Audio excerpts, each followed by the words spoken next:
بسم اللہ الرحمن الرحیم۔ آج ہمارا 20واں لیکچر ہے شب قدر۔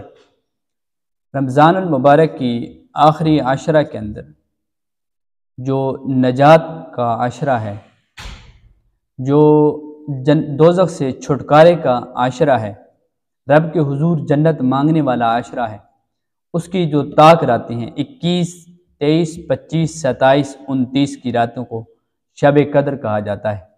رب کا قرآن ہے انا انزلناہ فی لیلۃ القدر وما ادراک ما لیلۃ القدر لیلۃ القدر خیر من الف شہر۔ جس رات کو عبادت کرنے کا سبب اللہ رب العالمین 1000 مہینوں سے بہتر رات قرار دیا گیا، یعنی اس کے اندر عبادت کرے تو 1000 مہینوں سے زیادہ اسے ثواب دیا جاتا ہے، اجر دیا جاتا ہے۔ حضور سید عالم صلی اللہ علیہ وسلم نے فرمایا من قام رمضان ایمانا واحتسابا غفر له ما تقدم من ذنب او کما قال علیہ الصلوۃ والسلام۔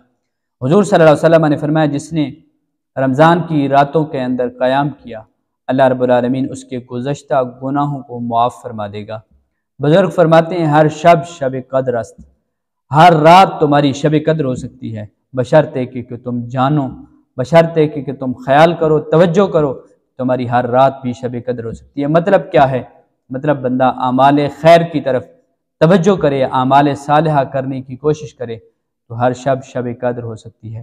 پھر شب قدر کے اندر عبادات کا جو سلسلہ جاری و ساری رہتا ہے، اللہ مسلمانوں کو جو ہمت و توفیق عطا فرماتا ہے۔